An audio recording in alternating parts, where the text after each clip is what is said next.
Halo, halo semuanya, selamat sore. Selamat datang di minggu ketiga dari Ngabubutak DSC Gunadarma. Nah, di minggu ketiga ini kita kedatangan seorang senior kita, lulusan Gunadarma, dan juga lecturer di Gunadarma. Dan beliau adalah seorang senior Global Enterprise Security Architect di Gojek. Oh, kece banget ya. Nah, beliau bernama Bapak Setia Putra Pratama. Nah, untuk teman-teman, Halo. yes, siap sore Kak, sore. Oke, teman-teman, mungkin bisa teman-teman ajakin teman-temannya yang mungkin pengen join acara ini, udah daftar tapi mungkin kelupaan, bisa diajakin temannya lagi ya. Karena hari ini kita ada door prize, dan untuk teman-teman yang bisa ngasih pertanyaan yang bagus, nanti bisa mendapatkan hadiah GoPay untuk hari ini. Nah, selama sesi materi nanti, teman-teman bisa menaruh pertanyaannya di link Slido, yang linknya ntar ada di live chat Google Meet. Nah, jadi teman-teman kalau misalnya ingin bertanya, boleh ditanyakan di link itu aja ya. Nah, kalau begitu kita bisa masuk aja ke pemateri kita. Halo Kak. Halo Mas Manfred. Halo teman-teman DSC Gunadarma sama peserta yang lain. Selamat sore. Sore Kak. Oke Kak, mungkin kalau sudah siap. Oke, ini saya mulai aja ya. Oke Kak, silakan. Saya coba mulai. Kelihatan? Udah kelihatan Kak. Oke. Selamat sore semuanya dari teman-teman DSC Gunadarma. Terima kasih sudah mengundang saya sebagai narasumber dan teman-teman atau teman-teman Gunadarma yang sudah hadir. Jadi di Ngabubu Talk ini saya coba sharing session tentang career journey di InfoSec atau beberapa orang bilangnya information security. Nah, sebelum masuk ke journey-nya, saya memperkenalkan diri dulu. Kebetulan seperti yang sudah Mas Manfred bilang, saya lulusan Gunadarma angkatan 2007 dan S2 saya di Gunadarma. Kebetulan saya juga asisten lab IT dari 2009 sampai 2016. Kemudian 2013 saya memutuskan untuk jadi profesional. Karir pertama saya itu di Smartfren sebagai Information Security and GRC. Kemudian 6 tahun kemudian saya pindah ke Tokopedia, dipromot sebagai IT Security Architect Lead.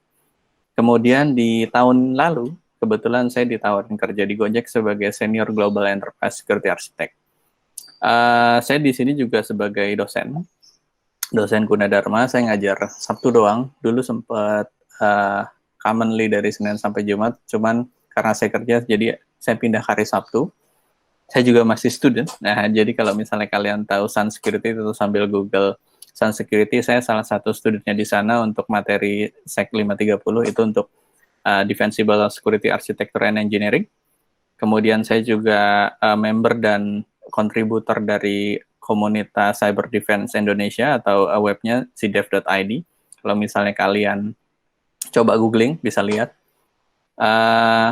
Dulunya itu saya semi-pro Dota player. Dulu saya pernah di WCG. Kalau sekarang udah nggak begitu terkenal WCG, sama ex-player juga lah dari World of Warcraft. Ini beberapa recent activity saya di tahun 2021. Kalau kalian lihat itu sebelah kiri bawah itu ada koin, itu kebetulan saya menang activity untuk challenge di information security di Sun Security tadi. Kalau misalnya sebelah kanan itu, kalau teman-teman nanti ada waktu, tanggal 25 Mei, itu ada di Rakit.id. Saya di situ ada sesi lagi. Saya akan di-share masalah yang related ke security juga, bareng Kepala BSSN. Oke, langsung aja. Karena ini ngomongin masalah security, kenapa saya milih cyber security? Yang pertama itu passion. Dulu tahun 2008 atau semester 3, saya wondering apa itu security. Kemudian saya belajar Linux dari asisten lab saya. Mulai dari situlah saya kenal yang namanya, apa itu Linux, apa itu programming. Ya walaupun dari SMA saya udah programming sih. Dari SMA itu udah Visual Basic sama Pascal. Yang kedua, saya senang security itu karena demand-nya tinggi. Jadi kalau misalnya kalian yang pengen berkarir di security, ibaratnya gini, selama ada komputer, di situ pasti ada cyber security. Pasti basicnya cyber security adalah untuk mengamankan apa yang ada di komputer. Either itu komputer kalian, cloud, atau mobile device, itu termasuk scope-nya. Makanya saya bilang ini demand-nya tinggi banget. Jadi walaupun kalau kalian IT atau SI atau sistem komputer related, even sistem komputer yang hardware, jadi demand-nya tinggi nggak di luar. Kemudian yang ketiga itu sorry, learning path-nya itu gede. Jadi cyber security itu scope-nya luas banget dan kemudian boleh dibilang tidak ada satu orang yang menguasai semua. Artinya apa? Semua punya porsinya. Misalnya, nanti setelah slide ini akan saya jelaskan beberapa, ini at glance banget, jadi kulitnya, cyber security itu sebenarnya ada apa aja sih.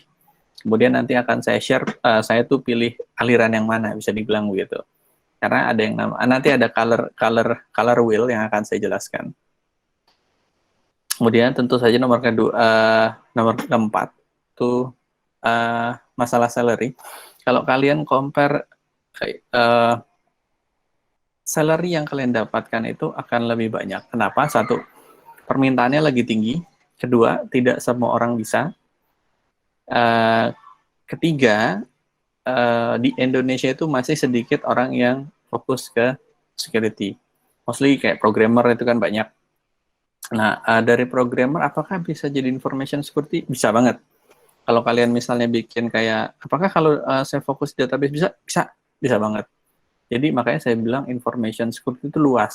Kalau kalian belajar mobile, ada jurusan atau konsentrasi atau apa ya bisa dibilang jurusan quote unquote untuk security di bagian mobile, di bagian web. Itu ada orangnya tersendiri.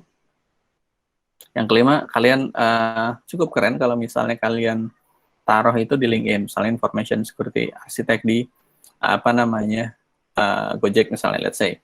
Kebetulan saya itu Global Enterprise Security Architect, jadi saya bertanggung jawab untuk information security yang di level enterprise, di level company.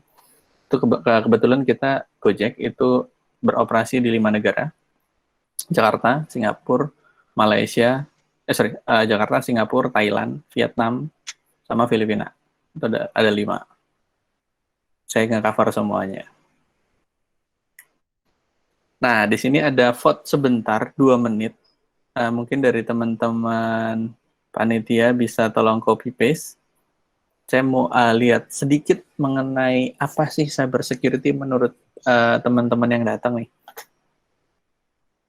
Mungkin dari Mas Manfred bisa minta tolong di-share. Sudah, Kak. Oh, sudah ya, di chat ya. Oke, sekarang 48. Oke, kita tunggu 2 menit ya. Kira-kira apa sih information security? Saya coba lihat result pool-nya.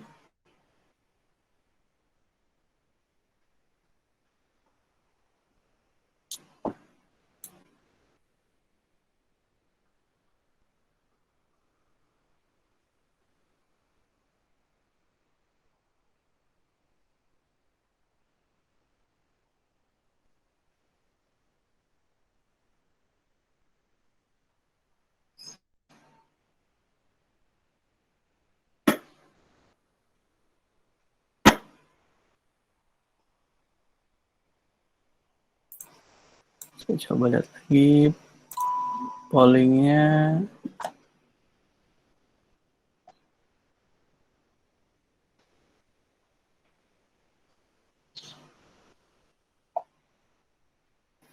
Oke, jawabannya ada yang beragam. Total udah ada sekitar 11, 14, 16, 18 vote. Oke, 1 menit lagi.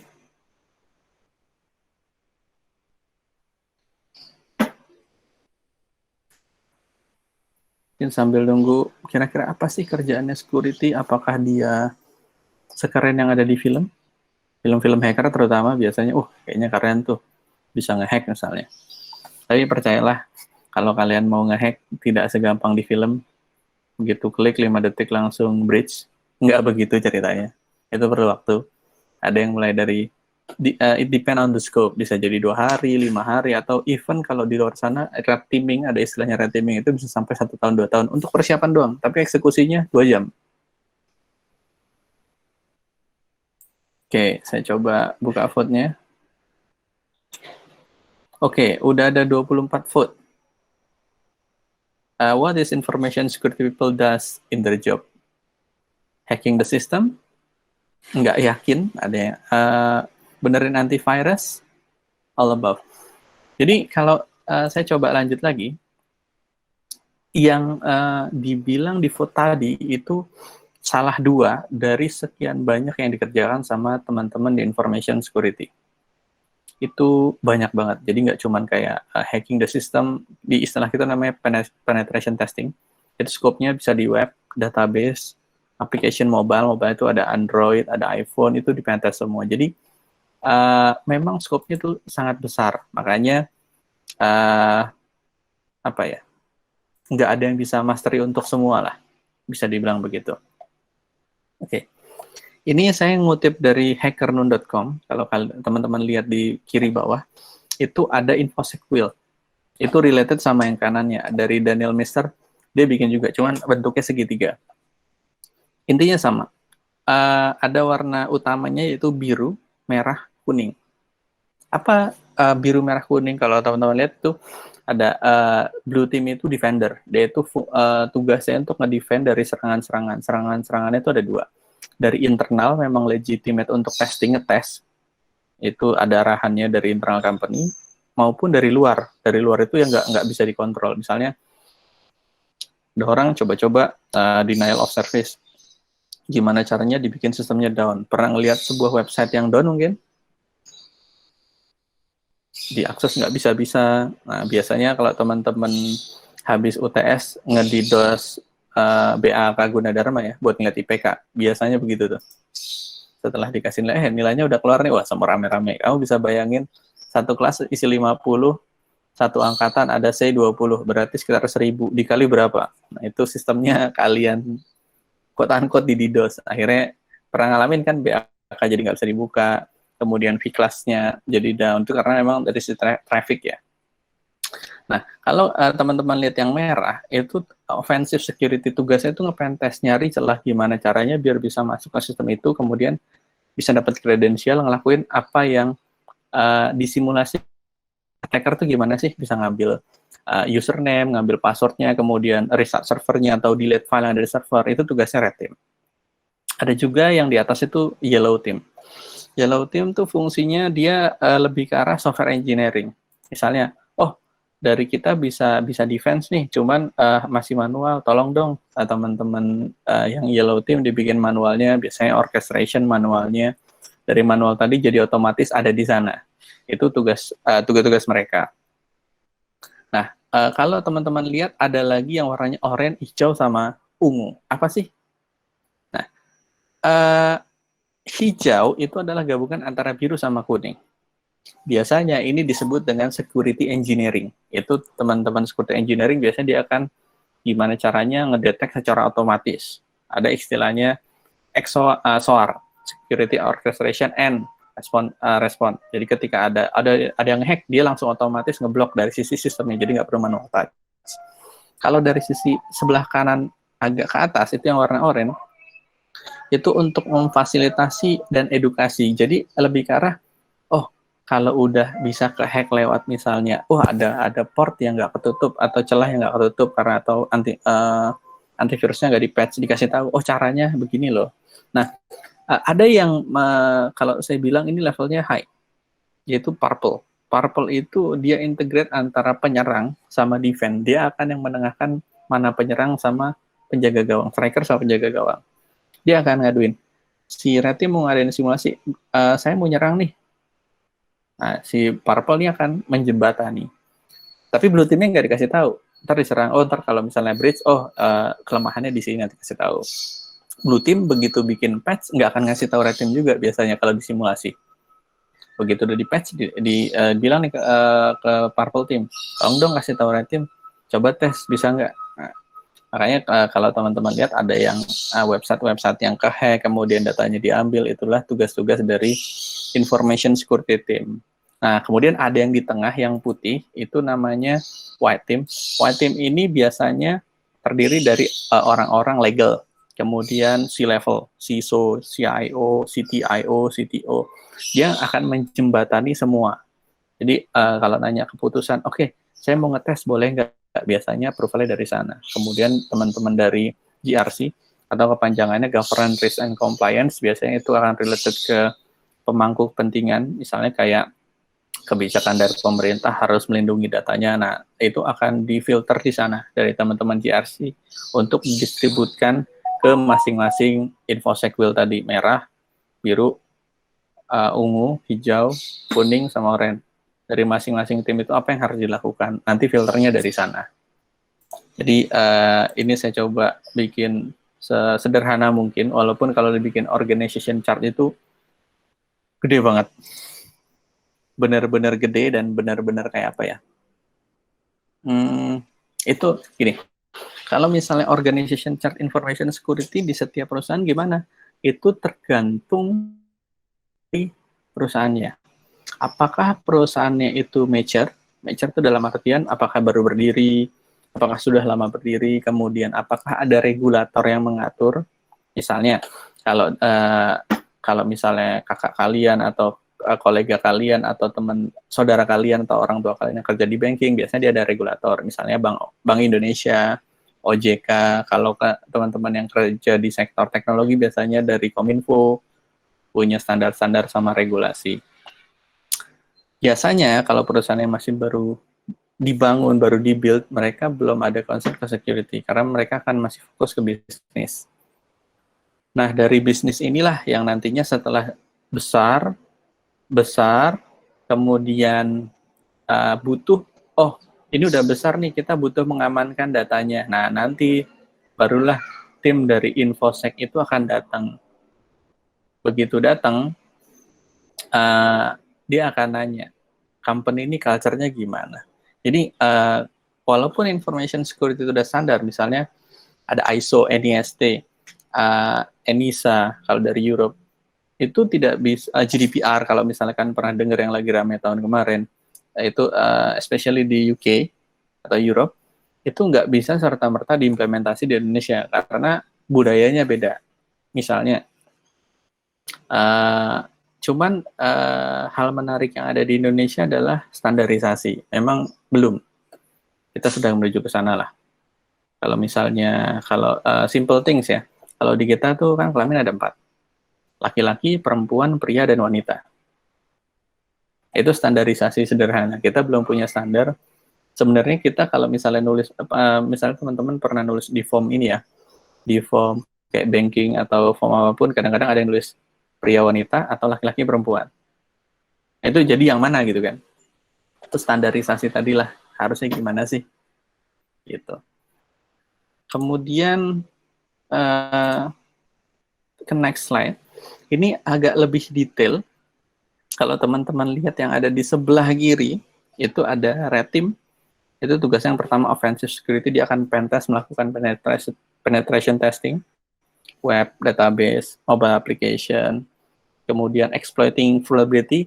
Maksudnya apa? Jadi kalau misalnya ada, anggaplah gini, Windows kalian punya Microsoft Office. Wah, kalian udah nginstal, tapi yang versi 2007 masih ada exploitable-nya. Exploitable tuh, apa ya, bahasa gampangnya. Sebuah kerentanan di aplikasi itu, di mana digunakan sama attacker, baik yang ethical hacking maupun unethical hacking, untuk nyerang sistem. Makanya kalau misalnya teman-teman install Office, Word, atau Excel, pernah ngeliat, apa namanya, makro di disable, karena makro ini salah satu attack vector yang digunakan sama attacker di luar sana untuk nyerang sistem. Contohnya apa? Misalnya makronya itu di-enable by default, nggak pernah dimatiin. Tiba-tiba kalian download file dari luar, entah dari mana. Misalnya cheat UM 2021. Wah, biasanya nge-trigger tuh. Begitu kalian klik, tiba-tiba mouse-nya nge-freeze. Tiba-tiba dia nginstal program sendiri. Pernah ngerasain seperti itu? Atau misalnya dari HP-HP Android, habis ngeklik link-link nggak jelas, tiba-tiba ada aplikasi yang terinstall sendiri di aplikasinya dan tidak bisa di-remove. Nah, biasanya itu kena di malware. Attack vectornya misalnya dari phishing. Phishing itu kayak, silahkan klik link di bawah ini untuk mendapatkan BLT. Nah, biasanya kayak gini tuh tersebar di grup-grup keluarga ya. Biasanya tugas saya tuh kayak di grup WhatsApp keluarga, kemudian alumni SD, SMP, sampai kuliah, meluruskan sebagai orang security, jangan diklik yang ini nggak bagus. Kadang-kadang kan ada orang ngisi data pribadi ya, nama lengkap, nama ibu, KTP. Kalau kita udah menyerahkan data tadi, wah itu gawat. Karena apa? Nomor KTP sama nama ibu itu nggak bakalan bisa diganti. Dan biasanya kalau di tabungan, data itu yang dipakai. Nah, makanya buat teman-teman hati-hati ketika ngisi sesuatu. Jangan pernah, apalagi WhatsApp bombing, pernah ada link yang begitu diklik, WhatsApp yang lag. Something like that, itu salah satu pekerjaan kita di security. Itu nanti ranahnya ke security awareness di bawah payungnya GRC team tadi. Kemudian ada yang black box testing, social engineering itu paling gampang. Social engineering itu related sama OSINT, open source information, buat quote unquote kepoin. Oh, ini orang emailnya apa ya, fotonya apa ya, kemudian alamat emailnya apa.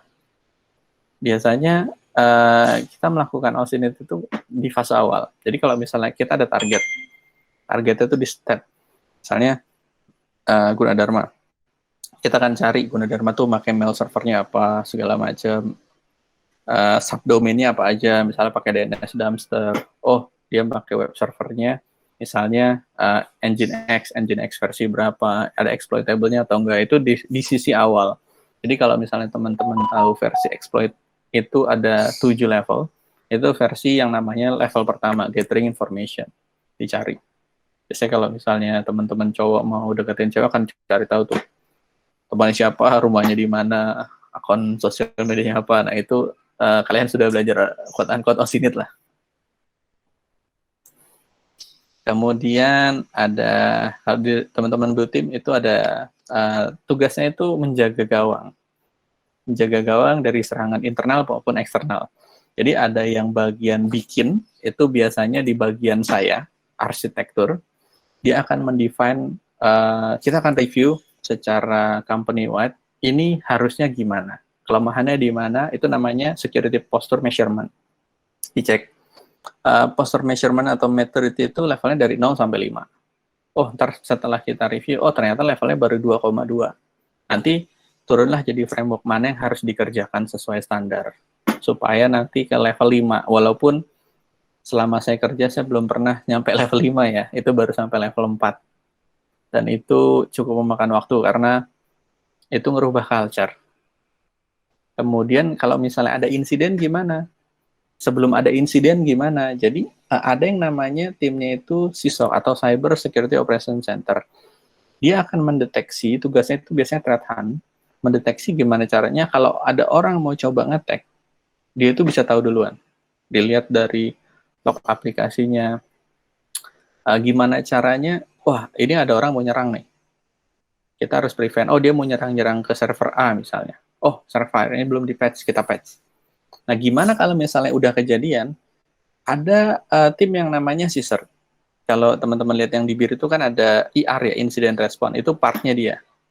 Kalau CISOC itu bawahnya Operation Security. Incident Response ini ketika jadi breach, misalnya websitenya dihack, apa yang harus dilakukan nih dari CSIR? Misalnya, kira-kira apa nih? Wah, panik, nggak tahu, pokoknya websitenya down, udah, biarin. Nah, teman-teman IT dan security nanti ini, dalam hal ini CSIR, sama enterprise security di bagian saya itu akan kerjasama. Apakah kita punya SOP? SOP-nya ngapain? Misalnya, balikin data pakai data kemarin. Atau, oke, kita revert back sambil kita kasih data kemarin atau tadi pagi ada yang namanya backup. Kemudian kita fixing, ini attacker-nya lewat mana, habis itu kita tutup. Modelnya seperti itu. Jadi bagian respon, itu namanya incident response. Atau CSIR, Cyber Security Incident Response Team. Itu kalau misalnya kalian mau ke sisok atau siser, jangan harap kerjanya jam 9 sampai jam 6. Itu kerjanya 24 jam. Kalau bagian saya itu memang lebih dari jamnya, tapi nggak 24 jam. Tapi 24 jam itu nggak satu orang ya. Kalau kayak gitu sebulan nanti dia pasti minta resign. Itu timnya banyak. Biasanya dia kerjanya shift. Satu shift itu kan bisa 3 orang ya, 8 jam, 8 jam, 8 jam. Makanya orang itu banyak. Itu di cyber security operation atau incident response. Karena ketika misalnya gini, oh insidennya kejadiannya 1 pagi, oh nggak ada yang kerja, besok pagi aja, itu servernya kan keburu down duluan nanti. Makanya itu teman-teman yang di cyber operation sama incident response itu kerjanya cukup berat. Saya pernah di posisi tadi soalnya. Itu memang, jadi ada alert yang langsung nelpon, langsung bikin email, langsung, ya segala macam tergantung dari aplikasi sistemnya. Kalau yang sebelah kanan atau yellow itu tugasnya untuk membantu red sama blue team untuk proses otomasi. Misalnya, saya mau nge-scan server A semua port. Kalau saya ngetik manual itu takes time. Ini kerjaan yang berulang. Saya mau automate. Nah, tugasnya dari yellow team ini nanti ngebantu red team. Misalnya bikin pakai, teman-teman ada yang tahu netstat, di automate, kemudian hasilnya direconcile atau digabungkan untuk jadi sebuah informasi. Nah, kalau sebelah kanan teman-teman bisa lihat kalau merah sama biru bergabung jadi ungu. Seperti yang sudah saya jelaskan di sini, tugasnya apa.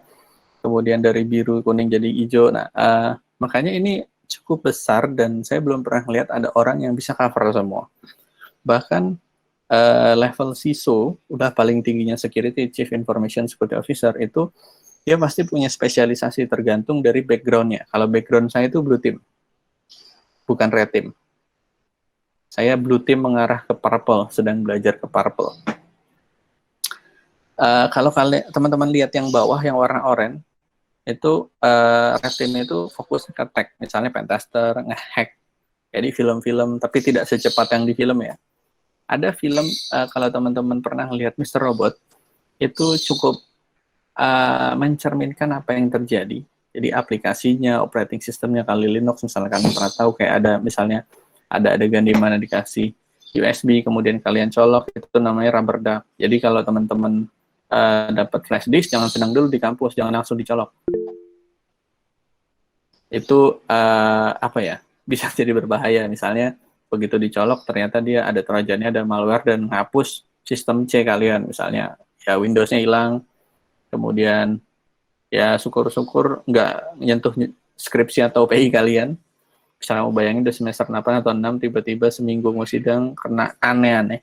Tapi kalau sekarang kan solusinya gampang ya, kalian bisa upload di Google Drive, kemudian di Dropbox, jadi kalian bisa balik lagi. Kalau zaman saya kuliah dulu, nggak ada. Jadi kita cuma naruh di external hard drive, di laptop, sama di USB. USB itu untuk perpindahan. Jangan pernah naruh file yang mau kamu simpan tapi di USB, begitu USB-nya hilang atau ke format, hilang nanti. Kemudian kalau blue team itu dia fokusnya kayak ngurusin antivirus, security email gateway untuk nangkal kalau ada yang ngirim malware via email, phishing, atau impersonating, whaling, spear phishing, model-model defense lah. Jadi dia coba ya ibaratnya mana penyerang, mana striker. Kemudian kalau yang kuning ini fokusnya biasanya background dari yellow team ini web developer atau mobile developer. Biasanya dia untuk automate itu backgroundnya engineering. Jadi kalau misalnya teman-teman ada yang fokus sekarang dari di website, misalnya bikin programming, jangan khawatir. Kalian kalau misalnya mau ke information security, bisa nyebrang ke sana. Oke. Di sini setelah saya menjelaskan tadi, saya tidak memaksa kalian masuk yang mana. Itu sekali lagi dari teman-teman sekalian yang milih mau yang mana. Kalau saya itu jalurnya blue team karena saya defender, keeper, penjaga. Apakah red team mendingan red team atau blue team? Bagusan mana? Kalau menurut saya tidak bisa di-compare karena semuanya itu saling melengkapi, bukan head to head buat di-compare. Kalau saya sendiri di blue team sudah sekitar 8 tahun. itu sedang belajar ke Purple Team, belajar hacking supaya tahu bisa nutup hole-nya di mana. Jadi kalau ada teman-teman yang bilang, pokoknya saya mau jadi pen tester aja, boleh. Pen tester, ngetes hacking. Kemudian, tapi saran saya kalau misalnya kalian hacking, jangan digunakan yang enggak. Biasanya habis hacking, kemudian pajang misalnya di Facebook, nanti malam kalian bisa didatangi Intel nanti. Ntar disuruh tanda tangan materai 6.000, repot juga kan. Jadi, jangan sampai lah. Nah, kalau misalnya, gimana sih caranya mau terjun di dunia security? Saran saya yang pertama, kalau ada kesempatan untuk join ke security, ambil. Kalau dulu saya ngambil, walaupun saya tidak dipromot, tidak ada kenaikan gaji, saya ambil karena saya pengen ke security. Begitu ada kesempatan, saya ambil langsung. Walaupun waktu itu saya pindah dari network engineer, waktu saya di Smartfren itu ngurusin tower, atau beberapa ya engineering, pindah ke sana, langsung saya ambil tech opportunity, saya bilang saya passionate di sana, nggak naik gaji nggak apa, yang penting saya pindah dulu. Saya mau dalamin ini. Yang kedua, kalian harus tahu kalian passion dan kekuatannya di mana. Kayak misalnya saya, kalau saya disuruh hacking, kalau hacking standar bisa, tapi kalau udah yang levelnya tinggi, exploitation, itu bukan bidang saya. Itu bagian teman-teman lain yang memang tugasnya exploit, mau dibikin patch baru, Windows patch terbaru, besoknya bisa dieksploit lagi. Makanya kalian, karena information security itu gede banget, kalian harus tahu passion kalian tuh di mana. Yang ketiga, saran saya, jangan pernah berhenti untuk belajar. Jadi ketika kalian mau belajar, mau belajar blue team, 2 minggu kemudian belajar red team, 2 minggu kemudian belajar yellow team, boleh. Nah, saran saya, kalian bikin kerangka belajarnya, kasih checklist, ini udah, misalnya belajar web attack, mobile attack, Android, checklist aja. Saran saya, kalau dari baru awal-awal, jangan terpaku harus selesai 2 minggu. Itu terserah. Kalau saya tipikalnya santai. Kalau misalnya mau saya kerjain. Karena saya balik lagi, ini tergantung orang. Kalau saya, itu tipikalnya volatil. Saya sangat sulit untuk mengingat. Tapi begitu saya paham, contohnya, saya masuk kuliah 2007. Sekarang 2021. 14 tahun saya masih tahu perbedaan mana PTSIA atau PTKIA yang di IT, BC. Saya masih tahu bedanya. ABC. Mana yang untuk belajar Office itu C, B itu database, A itu biasanya sistem komputer. Walaupun udah 14 tahun, saya masih tahu. Saya tipikalnya gitu. Makanya tergantung orang, ada yang cepat baca, cepat hafal, habis itu cepat lupa. Kalau saya tipikalnya, kalau disuruh ngapal, saya angkat tangan. Saya mendingan baca berulang-ulang. Kemudian coba cari teman atau orang yang bisa ngajarin tentang information security. Bisa dari forum, bisa dari teman. Kira-kira gimana ya caranya? Atau kalian sekarang udah zaman internet, gampang lihat YouTube atau segala macam. Nanti di slide terakhir akan saya kasih link yang mungkin bisa membantu kalian dalam mulai cybersecurity harusnya gimana sih. Kemudian yang terakhir, coba join ke komunitas. Ketika kalian join komunitas, kalian akan tahu, ternyata ilmu saya, ternyata skill-nya, anggaplah dari 1 sampai 10, itu baru 4. Ternyata ada teman-teman yang memang spesialisasinya tuh di bidang 8 sampai 10, misalnya di red team. Saya selalu belajar sama teman-teman red team. Gimana caranya dia untuk nge-system. Dari sisi saya, dari blue team, saya akan belajar, kalau dia bisa teknik evasion seperti itu, saya akan nambah tambelannya di sana. Jadi modelnya keep learning. Cari tahu dan kalau bisa kontribusi. Saya biasanya kontribusi ke cyber defense itu dalam bentuk podcast, nulis majalah. Kalau kalian nanti sempat ke cdf.id, itu ada beberapa tulisan dan podcast saya di sana. Saya sempat sharing session juga. Jadi ilmunya tetap terasah seperti itu. Nah, kalau misalnya kalian mau belajar, ini ada beberapa URL yang kalian bisa pakai, SANS. Ini link kedua komunitas saya. Kalau Blue Team juga sama, CDF-ID sama Blue Team ID itu sama, pendirinya sama, cuman Blue Team ID itu untuk kursus yang ada yang free-nya, tapi ada juga yang berbayar. Kalau teman-teman mau dapetin ilmu di sana, ada yang gratis, silahkan, nggak apa-apa. Hack the Box, kalau kalian tahu, kemudian PhoneHub, itu jadi ada ISO image yang kalian bisa pecahkan, dan itu legal. Ini saya ngasih semua yang legal ya, bukan yang tidak legal. Kayak OSP ini standar untuk web application. Cyber Defender ini kalau kalian doyan CTF atau Capture the Flag, saya biasanya dari sini. Kalian bisa cari-cari information Twitter, YouTube, atau Google bahkan. Jadi kalau misalnya saya tuh biasanya di Twitter, saya cari teman-teman yang di cyber security-nya itu bagus, saya lihat dia nggak follow siapa aja. Saya akan follow juga. Karena biasanya feed-feed tuh bagus dari sana. Jadi kita, long life learning lah. Kira-kira begitu. That's it. That's a simple sharing. Jadi, kalau misalnya gimana cara nanya setelah dari sini, kalian boleh reach saya di LinkedIn, atau kalau ada nomor WhatsApp, silakan, tapi tolong jangan office hour. Biasanya saya akan ngerespon di setelah office hour, atau pas ya makan siang, atau ya biasanya kalau teman-teman DSC ini approach saya di LinkedIn, biasanya kan saya respon di LinkedIn. That's it. Oke, saya kembalikan lagi ke Mas Manfred untuk sesi ini. Oke, makasih Kak materinya. Membuka wawasan banget gitu, jadi mulai tahu gimana cyber security itu sebenarnya. Oke teman-teman, tadi teman-teman udah memberikan pertanyaan di Slido, dan udah banyak banget nih pertanyaannya. Nah sekali lagi saya ingatkan ke teman-teman, teman-teman masih boleh nambahin pertanyaannya, karena yang menang nanti akan mendapatkan hadiah GoPay sebesar Rp50.000. Nah, sekarang mungkin kita bisa mulai dari pertanyaan pertama ya. Mungkin operator bisa menampilkan slidonya. Pertanyaan yang pertama nih Kak, dari Alif Aziz. Pertanyaannya, portofolio atau skill set apa sih Kak yang kira-kira dibutuhin untuk apply role di cybersecurity?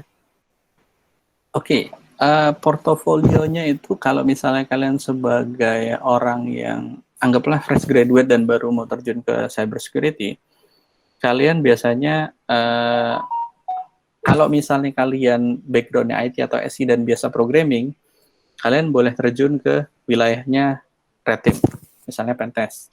Kalau kalian biasanya ngoding, oh tahu nih kelemahan program ini gimana, bisa dieksploit. Nah, ini balik lagi. Kalian mau ke red team, blue team, atau yellow team.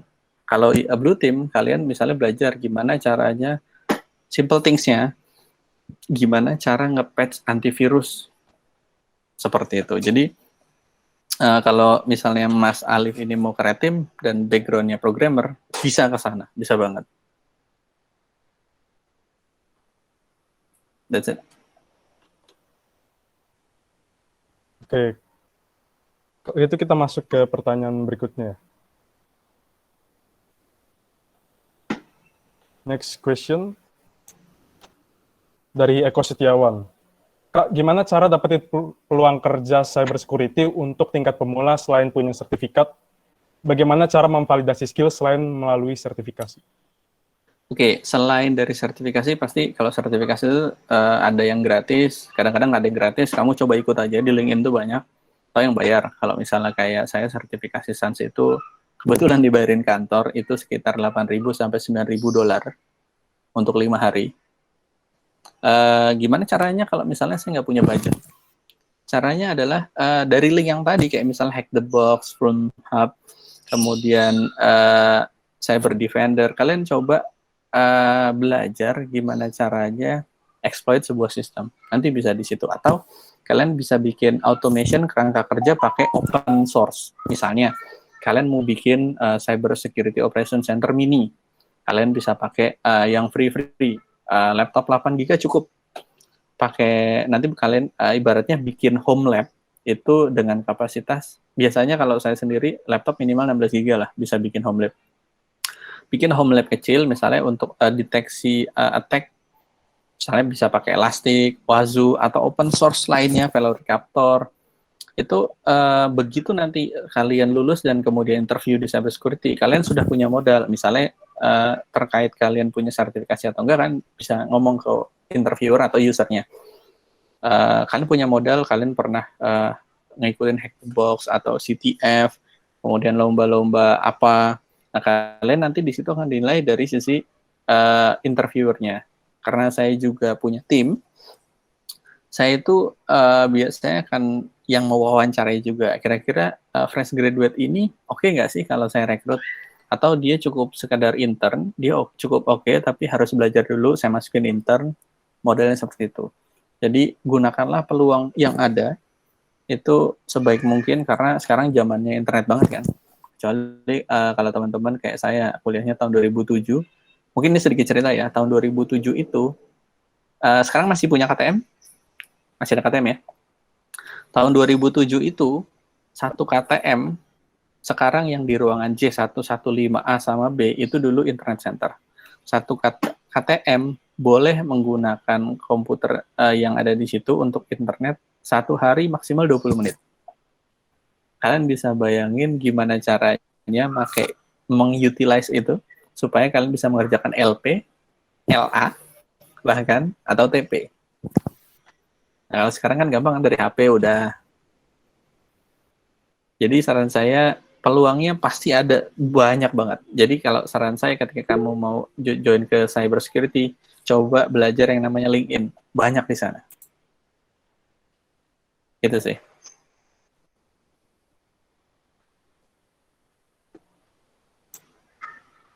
Oke, jadi sebenarnya walaupun belum ada sertifikasi pun sudah. Oke, mungkin next Banyak. question. Oh, ada praktikum. Dari Anonymous.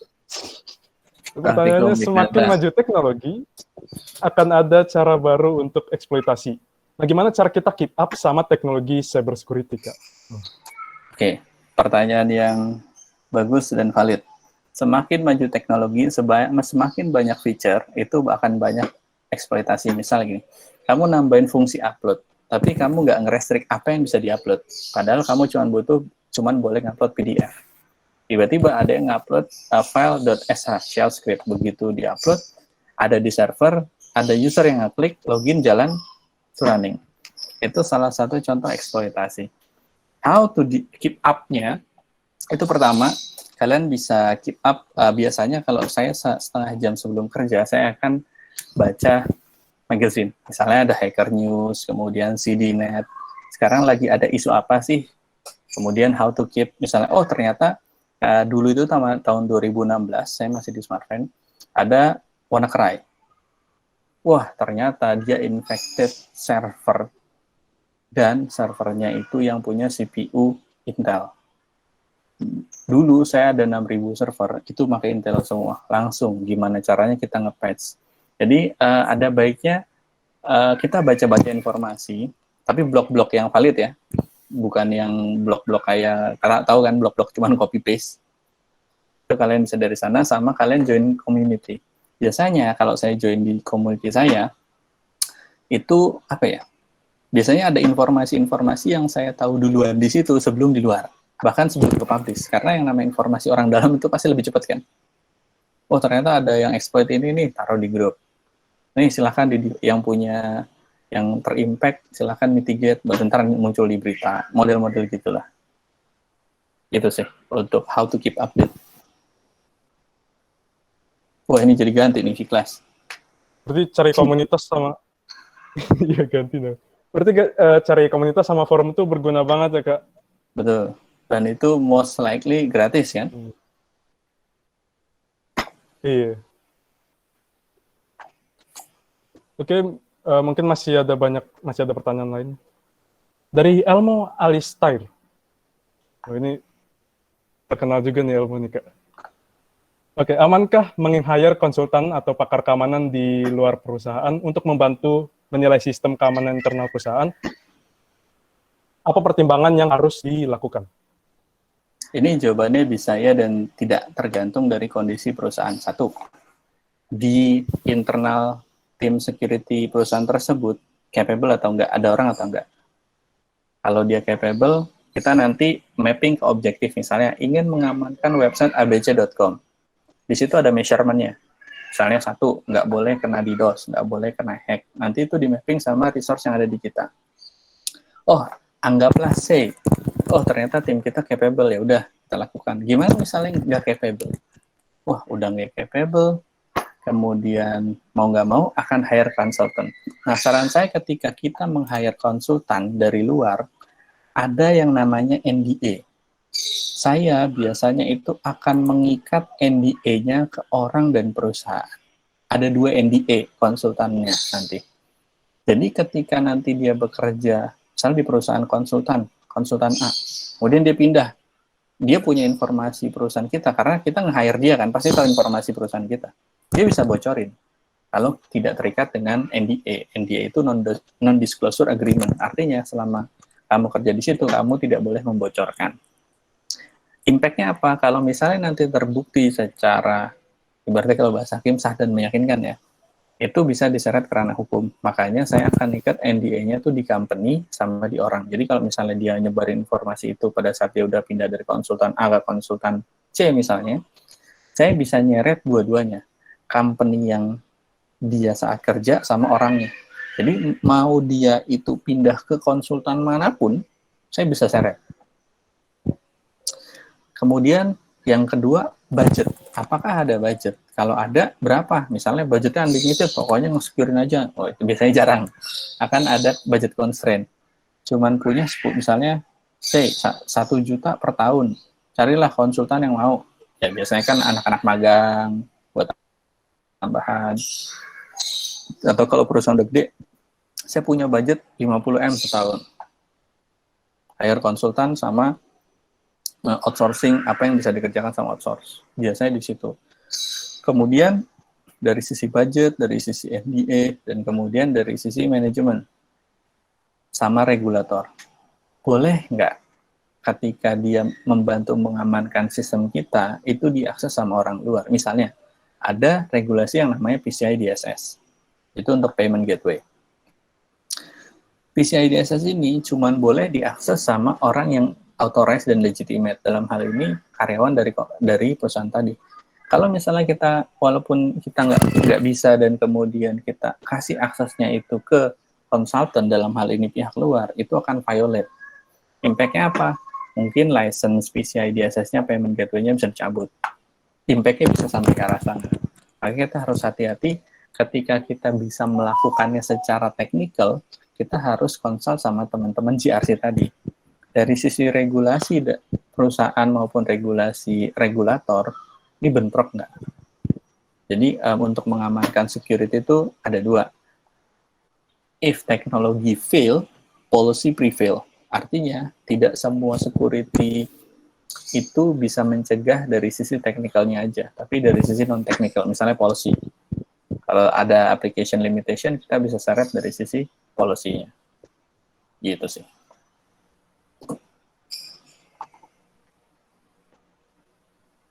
Jadi penting banget ya Kak. Sebelum lebih penting daripada nentuin budget, yang paling pertama itu perjanjian NDA-nya. Yes. Oke, kita masuk ke pertanyaan berikutnya.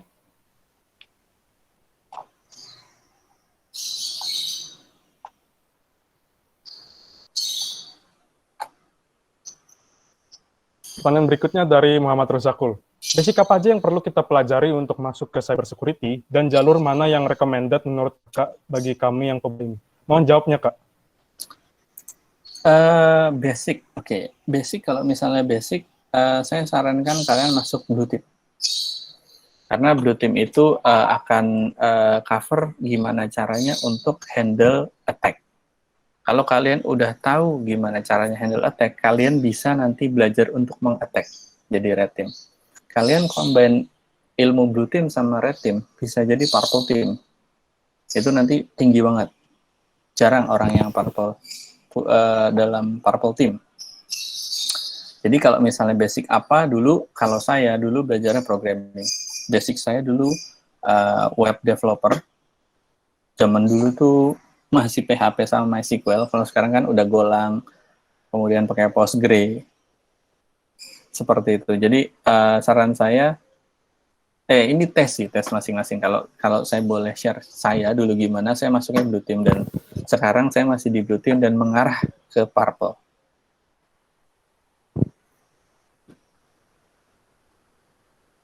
Gitu sih. Semoga menjawab pertanyaan dari Muhammad Rozakul. Lagi-lagi komunitas ya Kak yang penting. Oke, mungkin abis ini pertanyaan terakhir nih teman-teman karena waktu juga. Pertanyaan terakhir,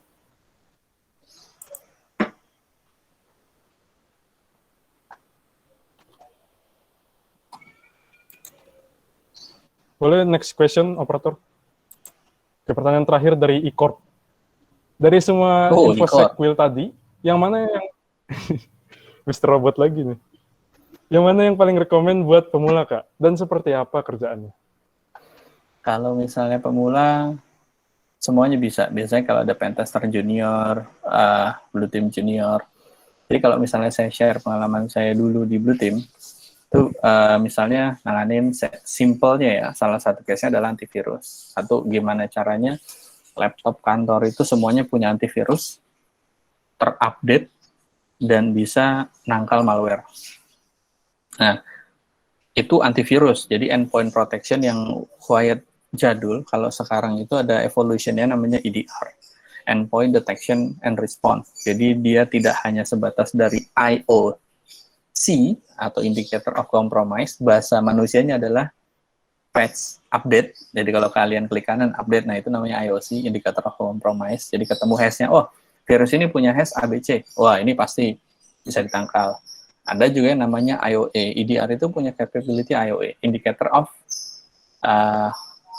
attack. Jadi, oh, dia nggak ada hash-nya nih, ini baru. Tapi dia nyerangnya ibaratnya dari kiri, kanan, kanan, kiri. Oh, ini ketahuan pattern-nya nih. Nah, modelnya seperti itu. Jadi, kalau misalnya buat pemula, balik lagi kalian mau yang mana. Kalau saya dulu join-nya ke Blue Team.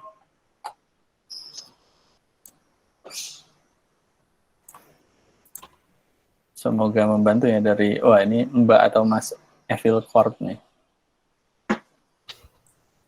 Oke Kak, makasih jawabannya dari pertanyaan-pertanyaan kita. Oke teman-teman, karena udah selesai sesi Q&A-nya, mungkin untuk pemenangnya udah ada nih teman-teman. Yang dapat best question adalah Eko Setiawan. Nah nanti Eko Setiawan bakal kita transfer GoPay sebesar 50.000 Kak. 50.000 maksudnya. Ntar mungkin Eko bisa kontak kita di IG DCUG aja untuk ngeklaim hadiahnya. Nah, karena sudah selesai Q&A ini, terima kasih kepada teman-teman yang udah join Ngabubutal kami dari minggu pertama, kedua, dan minggu ketiga. Karena ini minggu terakhir dan Kak Setia ini adalah GS kita yang terakhir. Dan terima kasih teman-teman yang udah menjadi bagian dari Ngabubutak TSC selama bulan Ramadan ini. Dan makasih juga buat Kastia yang udah bermurah hati banget untuk sharing-sharing sama kita, sharing ilmunya yang udah kayaknya melimpah banget ya, udah bertahun-tahun di bidang ini. Mungkin itu aja dari kami panitia. Mohon maaf bila ada kesalahan kata. Mungkin sekarang kita bisa sesi dokumentasi dulu ya. Teman-teman mungkin bisa on cam, dan kita bakal sesi foto dulu.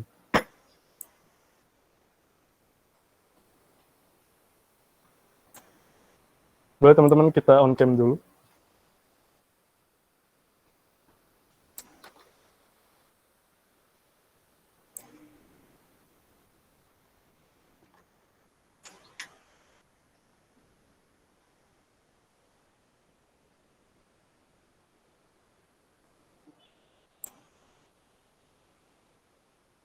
Oke, baik teman-teman, diingatkan kembali ya, bagi yang berkenan untuk ingin sesi foto bersama kita, diingatkan kembali untuk yang berkenan menghidupkan kameranya.